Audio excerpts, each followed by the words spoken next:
রহমতের নবী বলেন, ও আয়েশা, তোমার কেন বেয়াদবি হবে? বলে, আমার বয়স কম। রহমতের নবীর সাথে যদি বেয়াদবি হয়, আমার জাহান্নাম ছাড়া উপায় নাই। নবী বলেন, আয়েশা, তুমি কি জানো তোমার সাথে বিবাহের পয়গাম কে দিয়েছে জানো? আমি তোমাকে বিবাহ আমার বাবার কথাই করি নাই, তোমার বিবাহের সাথে আমার বন্ধু তোমার পয়গাম দিয়েছে ডাইরেক্ট আমার আল্লাহ। তুমি বেয়াদবি করবা এমন আল্লাহ তো এমন ব্যক্তির ব্যাপারে পয়গাম দিবে না। তবে নবী আপনি কাঁদেন কেন? রহমতের নবী বলেন, আয়েশা, আমার জীবনের একটা ইতিহাস বড় কঠিন, তুমি জানো না। আমার জীবনে দুইটা কথা বেশি বেশি মনে পড়ে গেলে, দুইটা কথা আমার মনে পড়লে আমি বেশি বেশি কান্না করি। ইয়া রাসূলুল্লাহ, আপনার সে দুইটা কথা কি? বলে, আয়েশা, তুমি জানো না আমার জীবনের একটা বেশি অংশ চলে গেছে, তুমি আমার শেষ অংশে চলে আসছো। ওই বেশি অংশটা আমার কান্নার ইতিহাস, আমার না খাওয়ার ইতিহাস, আমার উপরে জুলুম অত্যাচারের ইতিহাস, আমার বংশের ভেতরে চতুর্মুখী দুশ্মন। আমি দুনিয়াতে আইসা একবার বাবার চেহারাও দেখতে পারি নাই, বাবা বলে ডাক দিতে পারি নাই। 6 বছরে আমি মা হারিয়েছি, 8 বছরে আমার দাদাও চলে গেল। আমার জীবনে এমন অবস্থা, ডানেও দুশ্মন, বামেও দুশ্মন, পেছনে দুশ্মন, চতুর্মুখী দুশ্মন, আমার হাঁটার পথে কাটা, আমার চতুর্মুখী ভাবে অত্যাচার, আমাকে রাতের বেলা চায় মেরে ফেলবে, আমার বাড়ির চতুর্পার্শ্বে ঘেরাও দিয়া দুশ্মন হাজির হয়ে গেল। ও আয়েশা, ওই সময় আমার টাকা নাই, আমি অত বড় অসহায়, এমন এক হালাত। ওই সময় আমার একমাত্র দুনিয়া দারুল আসবাব হিসাবে আল্লাহ আমাকে দুইটা ছায়ার ব্যবস্থা করলেন। আমার জীবনের এক বড় ছায়া আমার চাচা আবু তালিব, আর একটা ছায়া আমার সহধর্মিনী খাদিজা রাদিয়াল্লাহু আনহা। ছিল সে আরবের বড় ধনী নারী। ও পর্দার আড়ালের আম্মা জানেরা, আপনারাও তো খাদিজা রাদিয়াল্লাহু আনহার মতোই তো দেখতে নারী। আপনারা যদিও খাদিজা না, আল্লাহ তাআলা আপনাদের এত মর্যাদা দান করলেন। নবীজি যেই সময় দুনিয়াতে আসছেন, নারী ছিল সমাজের বড় অবহেলিত, নারী পছন্দ করে না। বাবা তার কন্যাকে গলা টিপে মেরে ফেলে, কন্যা পছন্দ করে না।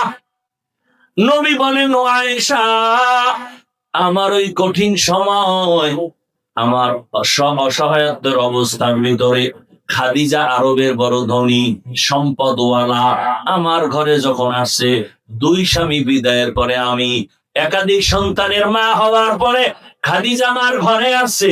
আমার অবস্থা দেখিয়া খাদিজা তার সব সম্পদ আমি রহমতের নবীরে হাদিয়া দিয়ে দিয়েছে, আমি এগুলো দান করে দিলাম। এমন অবস্থা আমি না খায়া কষ্ট করি।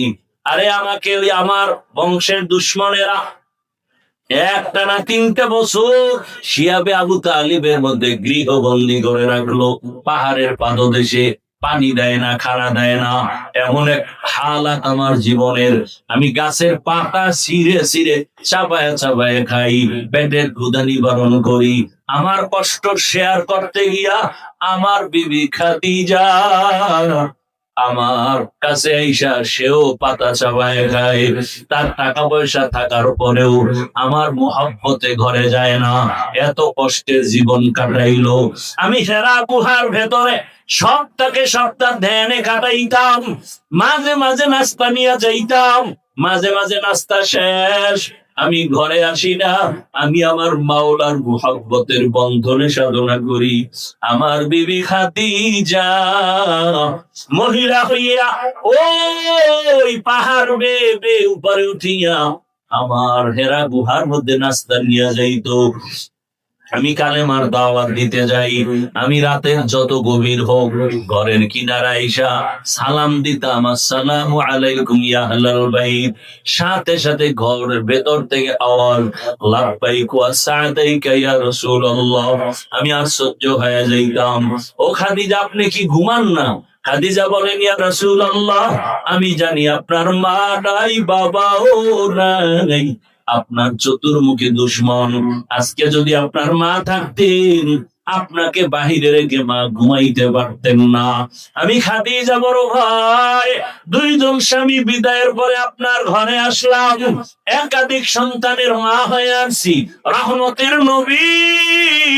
আমি যদি ঘুমায় যাই আর আপনার দরওয়াজায় এসে যদি কষ্ট পান, আমার খাদিজার জাহান্নাম ছাড়া কোনো পথ নাই।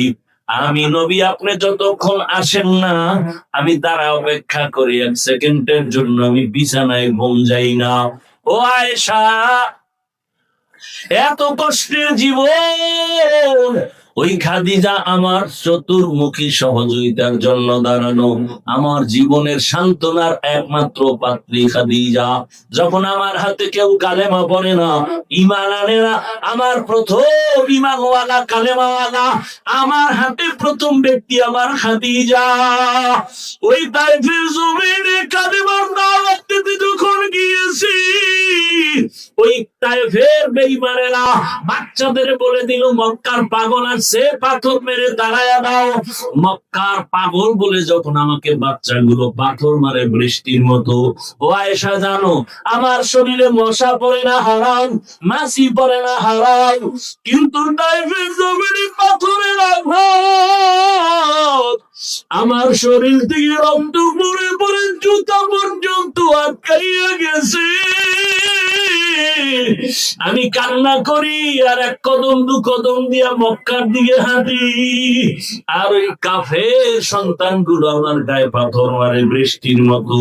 জিব্রাইল আমিন এসে হাজির হয়ে গেল। আল্লাহ জানায় দিছে, আমার রাসূলের কান্না আমি আল্লাহ বরদাস্ত করতে পারি না। নবীকে বলো এখন তাইফের জমিন উল্টায় ধ্বংস করে দাও। কেমন মায়ার নবী! জিব্রাইল বলা মাত্র বলেন, না, ওদের মারিও না জিব্রাইল, ওরা আমাকে চিনে না, যদি জানতো আমার গায়ে আঘাত করতো না। ওরা জানে না আমি কত বড় ইয়াতীম, ওরা জানে না আমি কত বড় অসহায়। আমি মা হারাইলাম, বাপ হারাইলাম, আমার আপন আল্লাহ ছাড়া কেউ নাই। খাদিজা আমার হাজারো কষ্টের সান্ত্বনা দিত।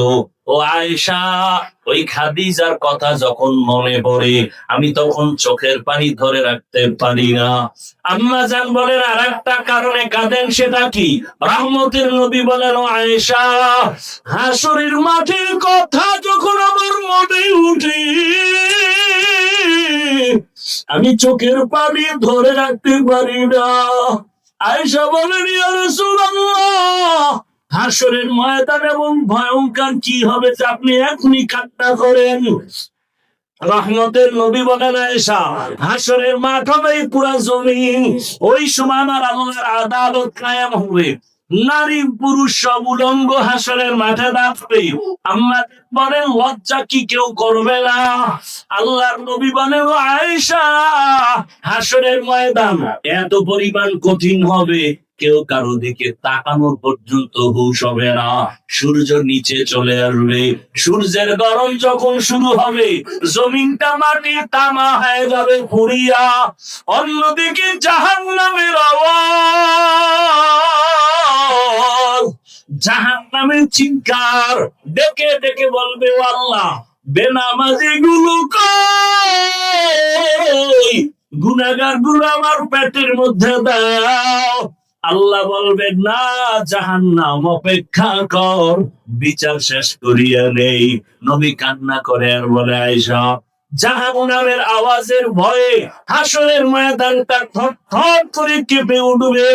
অন্যদিকে আমার মাওলা বেজার, আল্লাহ রাগ হয়ে একটা আওয়াজ দিবেন, কুদরতি আওয়াজ, লিমানিল মুলকুল ইয়াউম লিল্লাহিল ওয়াহিদিল কাহ্হার। আল্লাহ তাআলার কুদরতি আওয়াজে হাসরের মাঠ থরথর করে কাঁপা শুরু হয়ে যাবে। এমন অবস্থা হবে কেউ কারো পরিচয় দিবে না। এই অবস্থা দেখি আর নবীদের চোখেও পাবি। আদম নবীও সিজদায় পড়ে কাঁদবেন, মুসা নবী কান্না শুরু করবেন আর বলবেন ও মালিক আমার উপায় কি?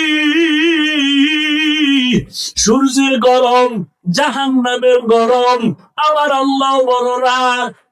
এমন অবস্থায় নবী বলেন আয়েশা, ইব্রাহিম নবীও কান্না, নূহ নবীর কান্না, ঈসা নবীর কান্না, মূসা নবীর কান্না। আম্মা জান বলেন নবী উম্মতের উপায় কি? আল্লাহর নবী বলেন উম্মতেরা আদম নবীর কাছে যাবে, ফেরত চলে আসবে, মূসা নবীর কাছে যাবে, ফেরত চলে আসবে, সর্বশেষ এরা খুঁজবে আখিরি নবী কই? এরা আমাকে তালাশ করতে থাকবে। ও নবী আপনি তখন কোথায় থাকবেন? নবী বলেন আমি তখন আমার মাওলার সামনে মাকামে মাহমুদে। এমন অবস্থা দেখিয়ে আমিও সিজদায় পড়ে যাব, কান্না শুরু করব। মুসা নবীর কান্না নিজের চিন্তা, ঈসা নবীর কান্না নিজের চিন্তা, ইব্রাহিম নবীর কান্না নিজের চিন্তা, আর আমি সিজদায় পড়ে কান্না করব। একবারও আমি আমার চিন্তা করব না। আমি বারবার বলবো আল্লাহ আমার উম্মত, আমার উম্মত। আয় আল্লাহ একটা উম্মত যেন জাহান্নামে না যায়, জাহান্নামের ফিরাও। আমার উম্মত জাহান্নামে গেলে আমি জান্নাতে যাব না। ও মুহাম্মদের নবীর আশিক, আমার নবীর সুন্নাত কেমনে জবাই করো? ও যুবক বাবা, তোমার মতো কত যুবক র্যাব আর্মি পুলিশ বিডিআরের চাকরি করে, নামাজ ছাড়ে না। তো দেখো তোমার মতো যুবক স্কুল কলেজে পড়ে, নামাজ ছাড়ে না। তার প্রফেসর ইঞ্জিনিয়ার, নামাজ ছাড়ে না। বলো বাবা তোমার কপাল কেন খারাপ? আমার নবীর মায়া কি তোমার অন্তরে আসবে না? কেন তুমি দাড়ি কাটো, নামাজ ছাড়ো? আমার মাওলার আদালতের ভয় কি নাই? ও পর্দার আড়ালের মা বোনেরা, কয়দিন দুনিয়াতে বাঁচবেন? আপনার মতো কত মা এখনো আছে বেপর্দায়, চলে না, নামাজ ছাড়ে না, মোবাইলে সময় নষ্ট করে না।